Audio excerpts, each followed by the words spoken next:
July 24, 3 p.m. Kasagsagan ng bagyong Karina. Ito yung sitwasyon ng labas ng bahay namin.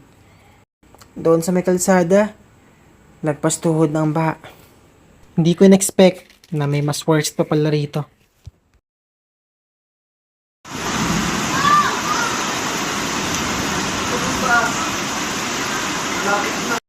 Hanggang sa umakyat na rin ang baha hanggang sa tapat ng bahay namin. Sinuong na rin namin magkakapatid ng baha para bumili ng mga kailangan namin tulad ng pagkain, kandila at tubig. At ito na nga tumambad sa amin. Hello guys, ito na nangyari ngayon. Sobrang baha.